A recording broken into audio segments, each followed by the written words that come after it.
The invitation arrived on a Tuesday, cream-colored paper that probably cost more than my weekly grocery bill. I traced my fingers over the embossed lettering, fighting the urge to crumple it into a ball and toss it in with my paint-stained rags.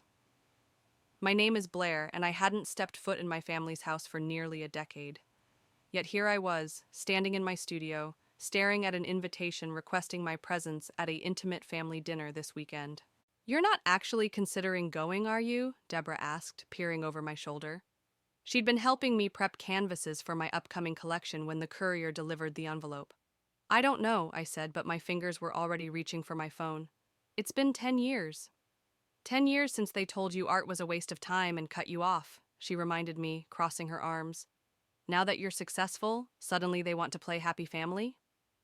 I dialed anyway. Mother answered on the second ring, her voice dripping with the artificial sweetness I remembered from childhood. "Blair, darling? You received our invitation?" "I did. Why now, Mom?" "Can't a mother want to see her daughter? Your father misses you terribly. Haley's been following your career, you know. We're all so proud." I almost laughed at that. Proud. They hadn't been proud when I'd chosen art school over law school. They hadn't been proud when I was living on ramen noodles and working 3 jobs to afford studio space. "I'll be there," I heard myself say. "Saturday at 7? After hanging up, I wandered to the back of my studio where I kept my older works. Behind a stack of canvases was the painting that had started it all, a family portrait I'd done at 17. In it, my father stood rigid and commanding, Mother's plastic smile frozen in place, Haley preening in the foreground. I'd painted them exactly as I saw them, and they'd hated it. "You're going to regret this," Deborah warned, but she stopped short when she saw my expression. "Actually," I said, a plan forming in my mind as I studied the old portrait, "I think they might be the ones who regret it." The dinner invitation wasn't just an olive branch. It was an opportunity. After all, what better revenge could there be than giving them exactly what they'd always wanted? A chance to show off their perfect family image to the world. Only this time, I'd make sure everyone saw them exactly as they were. I picked up my phone again, this time to call Parker, my gallery owner. "Remember how you said my next exhibition needed something provocative? I think I just found my subject." The family mansion hadn't changed, still the same imposing colonial with perfectly manicured hedges and a facade that screamed old money. I smoothed down my paint-stained jeans, deliberately chosen over the cocktail dress Mother had suggested, and rang the doorbell. "Blair!" Haley yanked open the door, phone in hand, already angling for the perfect selfie. "Oh my God, you have to tag me in your next gallery post. My followers would die."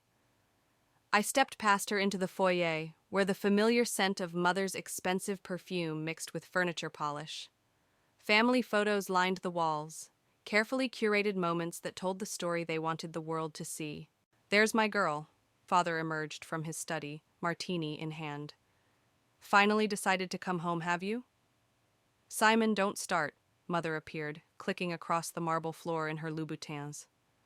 "Blair, darling, we have the most wonderful proposition for you." They herded me into the dining room where Caleb, my opportunistic cousin, was already seated. "Blair, just the person I wanted to see. Have you heard about my new business venture?" "Later, Caleb." Mother waved him off, gesturing for the maid to serve dinner. "Blair, we've been following your success. That piece in Art Forum was quite interesting." I pushed my food around the plate. "You mean the one you called embarrassingly modern in your country club newsletter?" Father cleared his throat.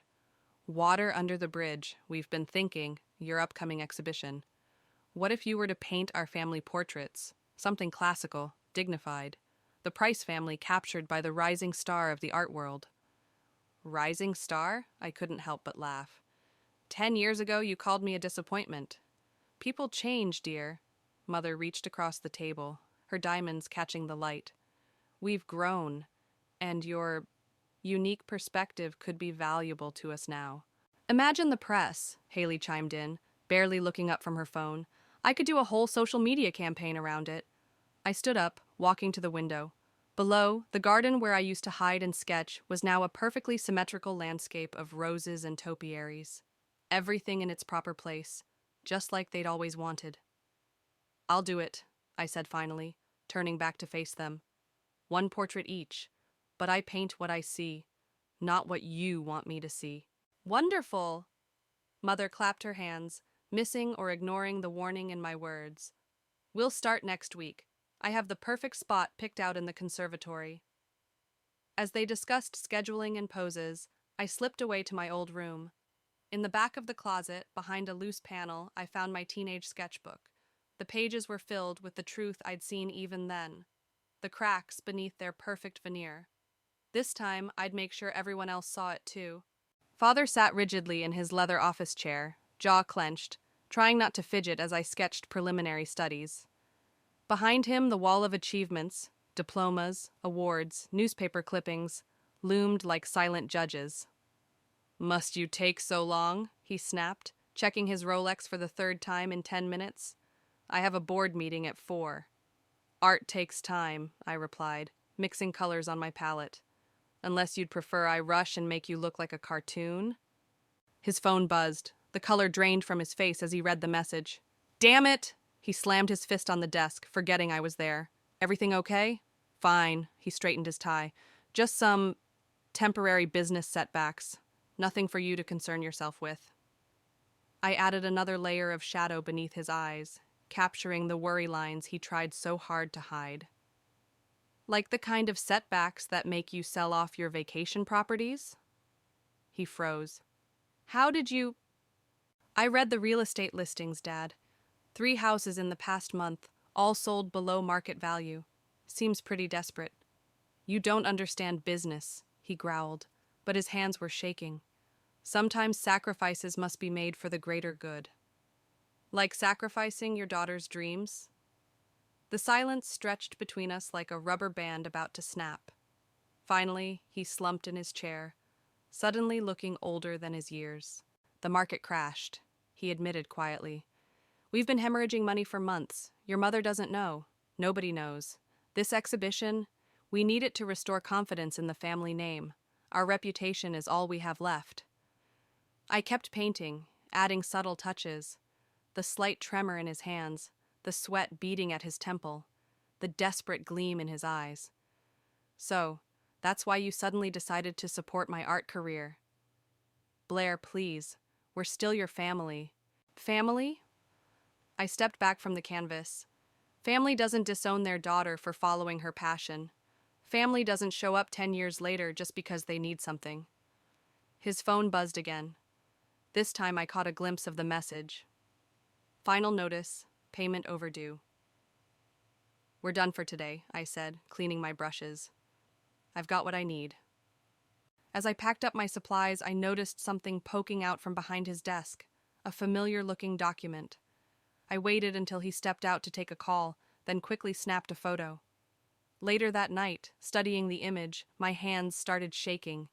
It was a contract from 10 years ago, one that proved Father had deliberately sabotaged my first gallery showing, ensuring no serious collector would touch my work. The portrait I was painting suddenly felt too kind. "Darling, could you make sure to capture my good side?" Mother adjusted her pearl necklace for the 100th time. "And perhaps soften those little lines around my eyes?" I positioned my easel in the conservatory, where she'd arranged herself on a velvet chaise lounge like a queen holding court. The morning light streamed through the glass ceiling, highlighting every imperfection she was so desperate to hide. "I thought you wanted me to paint what I see," I said, sketching her outline. "Don't be difficult, Blair. You know how important these portraits are for the charity gala season." The doorbell rang, and Maria, the housekeeper, hurried past with a stack of envelopes. Mother's eyes followed her nervously. "Actually, I'll take those," she called out, jumping up from her carefully arranged pose. She snatched the mail from Maria's hands, rifling through it with trembling fingers. "Bills don't pay themselves," I commented, watching her stuff several red-stamped envelopes into her designer handbag. "Don't be crude," she snapped. "A lady never discusses finances." "Is that what you told the country club board when they threatened to revoke your membership?" She whirled around, face flushed. "Who told you that?" "People talk, Mom, especially when they've been writing checks that bounce." Mother sank back onto the chaise, her perfect posture crumbling. "You don't understand. We built this life from nothing. Your father and I, we sacrificed everything to give you girls the right connections, the right opportunities. You mean like when you told the dean at my art school I was mentally unstable? Her hand flew to her throat. How did you... Found the letter in Dad's study. Quite creative, actually, suggesting I was having a breakdown and needed to be removed from the program for my own good. We were trying to protect you. She stood again, pacing now. Art is for people who don't have our responsibilities, our position to maintain. Look at you now, living in that industrial loft, mixing with those bohemians. I added another stroke to the canvas, capturing the desperation in her eyes. Those bohemians just bought my last piece for 6 figures, more than Dad's making these days, isn't it? The conservatory door burst open. Haley rushed in, waving her phone. Mom! The club newsletter just leaked online. They're saying we're broke. My followers are already commenting. Mother's carefully constructed facade finally shattered. She collapsed onto the chaise, mascara running down her cheeks. I kept painting, documenting every crack in her armor, every tear in her designer dress. The portrait was coming along perfectly, showing exactly who she was beneath the pearls and pretense. On my way out, I found an unmarked envelope in my bag. Inside was a copy of Mother's private diary, detailing every social manipulation, every lie she'd told to maintain her precious status. Perfect. Another color for my palette. One sec, I need to get the right angle. Haley adjusted her pose for the 20th time, phone propped on a selfie stick. Should I go with Valencia or Clarendon filter for my Instagram story? I dipped my brush in paint, watching my sister's performance. She'd transformed her section of the garden into a mini photo studio, complete with ring light and reflectors. How about no filter? I suggested. Show people the real you for once? She laughed, scrolling through her phone. God, no. Reality is so last season. Did you see my latest sponsorship deal? 50,000 followers can't be wrong. And how many of those followers are real people? Her perfectly contoured face twitched. What's that supposed to mean? Just wondering if they know about the bots you bought to inflate your numbers, or the fake reviews you post for your wellness products. The phone slipped from her hands. How did you... The internet remembers everything, sis, including those deleted posts about the diet pills that made people sick. Haley's facade cracked. She slumped onto the garden bench, suddenly looking very young. You don't understand the pressure. Every post has to be perfect. One mistake and they'll cancel you. Like you canceled me?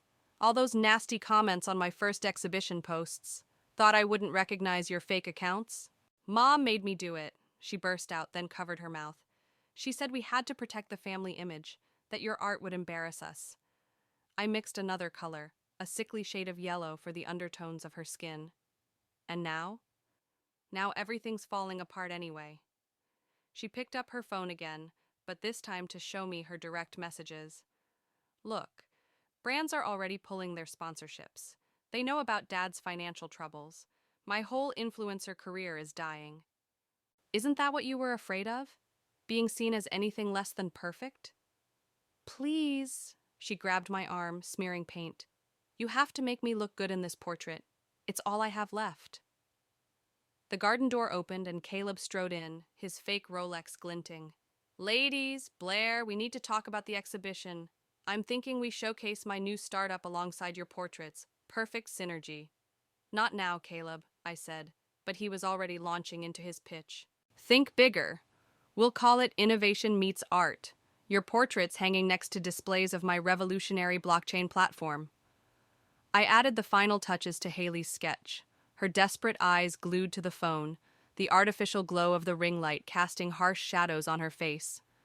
Later, in my studio, I found a USB drive slipped into my bag. It contained screenshots of Haley's deleted posts, evidence of her fake followers, and records of the people her promoted products had harmed. The portrait was going to be even more revealing than I'd planned. They're planning something, Parker said, pacing around my studio. He stopped in front of Father's nearly finished portrait, studying the desperate gleam I'd captured in his eyes. My sources say they've been meeting with art critics, trying to line up negative reviews before the exhibition. I kept working, adding layers to Mother's portrait, each brushstroke revealing another crack in her carefully maintained facade. Let them try. Blair, this isn't just about the portraits anymore. Parker picked up a gallery invitation from my desk. They're scared. Cornered animals are dangerous. My phone buzzed. Another message from Caleb, demanding to know why I wouldn't include his business in the exhibition. I ignored it. You should see what they're saying about you, Deborah walked in, holding up her tablet. Your sister's been spreading rumors online, suggesting you're mentally unstable, just like your mother did years ago. Perfect. I stepped back from the canvas. They're playing right into my hands. The studio door burst open. Haley stormed in, mascara streaked down her face. How could you? Those sketches you posted, my followers are saying I look desperate. I only posted what I saw, I replied calmly, cleaning my brush. Isn't authenticity trending these days? This will ruin me. She grabbed for my palette, but I moved it away. Mother was right about you. You're just jealous of our success. Success? I laughed. You mean the facade that's crumbling around you? The country club membership about to be revoked? The sponsored posts that no one believes anymore? Her phone chimed, another brand dropping her as an influencer. She crumpled to the floor, sobbing. Get out, I said quietly. The portraits will be ready for the exhibition. That's all you need to know. After she left, Parker touched my shoulder. Are you sure about this? Once these portraits are unveiled, there's no going back. I walked to the back of my studio, where all 4 portraits stood covered in sheets. With a swift motion, I pulled the covers off, revealing them in their full, brutal honesty. Father, drowning in his financial lies. Mother, her social mask cracking. Haley, trapped in her digital prison of perfection. Even Caleb, though he hadn't sat for me, appeared in the background of each piece, a shadowy figure representing the family's collective greed. They wanted to be immortalized, I said, stepping back to take in my work. I'm just giving them what they asked for. My phone lit up with a text from an unknown number. Last chance to change the portraits. Remember what happened to your first gallery showing? History can repeat itself. I smiled, picking up my brush again. Time to add the final damning details. The gallery buzzed with anticipation. Art critics mingled with socialites. Champagne flutes clinked, and my family stood near the covered portraits like wolves circling prey. Mother kept adjusting her pearls. Father checked his phone compulsively, and Haley live-streamed everything to her dwindling followers. Ready? Parker squeezed my shoulder, nodding toward the crowd. Born ready. I stepped onto the small platform. Welcome, everyone. Tonight's exhibition is called Family Portraits Beneath the Surface. Mother beamed at the cameras, probably thinking she'd won. She'd spent the week telling everyone how her artistic daughter had finally embraced traditional values. I nodded to the assistants. The sheets dropped. The room went silent. There was Father painted in his study, but the prestigious diplomas behind him were burning, revealing foreclosure notices and bounced checks beneath. His proud stance crumbled at the edges, showing him counting coins like a desperate man. This is outrageous, he sputtered, but people were already whispering, pointing at the damning details. Mother's portrait showed her reflected infinitely in shattered mirrors, each reflection wearing a different social mask, while her true face, scared, aging, desperate, peeked through the cracks. At her feet lay scattered invitations to events she'd been quietly uninvited from. You ungrateful little, she started, but her voice died as she noticed her society friends backing away, phones out, documenting everything. Haley's portrait was perhaps the cruelest and truest.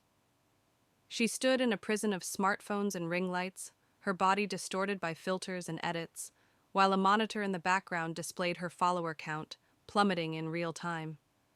The products she promoted formed a toxic cloud around her. My career is over, she whispered, watching her phone explode with notifications. The final portrait showed Caleb as a shadow puppet master, his strings attached to various failed business ventures, each one labeled with the names of investors he'd scammed. This is slander, Caleb shouted, but several angry ex-investors in the crowd were already approaching him. No, I addressed the stunned audience. This is truth. Every detail is documented. I gestured to the wall of evidence behind me, emails, contracts, social media posts, bank statements. The price of maintaining a perfect image. Critics scribbled frantically in their notebooks. Phones flashed. The portraits, brutal in their honesty, seemed to pulse with life under the gallery lights. "Ms. Price," a woman in sleek glasses approached. "I'm from the Modern Art Museum. We'd love to discuss featuring your work in our upcoming exhibition on social commentary." As my family fled the gallery in disgrace, Deborah handed me a champagne flute. "To Karma," she whispered. I raised my glass, watching their perfectly constructed world crumble through the gallery windows. "To Truth." The morning sun streamed through my studio windows as I unpacked the last box from my old family home. Mother had sent it with a note begging me to make this right. But the time for that had long passed. My phone buzzed, another news alert about Father's company filing for bankruptcy. Below it, a viral video of Haley apologizing to her followers for years of deceptive marketing. The comments were brutal. "Still no regrets?" Deborah asked, helping me arrange my new collection. Paintings of found family, genuine moments, real connections. "Watch this," I said, opening my laptop to show her an email. "The Modern Art Museum wants to turn the family portraits into a traveling exhibition." A stunning commentary on social media, wealth, and familial obligations. The studio door chimed. Mother stood there, without makeup, looking smaller than I'd ever seen her. "Blair," she stepped forward, then stopped. "I got rid of the pearls." I noticed. "Your father's living in a condo now." She twisted her bare hands. "Haley's going to therapy, and I'm learning to be real. It hurts, but it's better than pretending." "Why are you here?" "To say you were right. About everything." She looked around at my new paintings. "These are beautiful. They're honest." "Unlike the life you built for us?" I deserved that. She pulled out an old sketchbook, my first one, from when I was 12. "Found this while clearing out the house. You saw the truth even then. I was just too scared to look." I took the sketchbook, remembering the little girl who drew her family as they really were, before learning to hide behind masks. "I'm not asking for forgiveness," Mother said quietly. "Just wanted you to know that your art, it did what art is supposed to do. It made us see ourselves." She turned to leave, then stopped. "That painting," she pointed to my latest work, "a simple scene of Deborah and me laughing in the studio. That's what family should look like, isn't it?" "Yes," I said. "It is." After she left, I opened my old sketchbook. On the last page, in my childish handwriting, "One day they'll see the real picture." "So what's next?" Deborah asked, hanging the final piece in my new collection. I picked up my brush, facing a fresh canvas. Truth is trending these days. Think it's time for a series on authentic connections in a filtered world. The morning light caught the wet paint, making it gleam like a promise. Outside, I could hear the city waking up, real people living real lives. No pretense, no perfect images to maintain. I had finally painted my way free.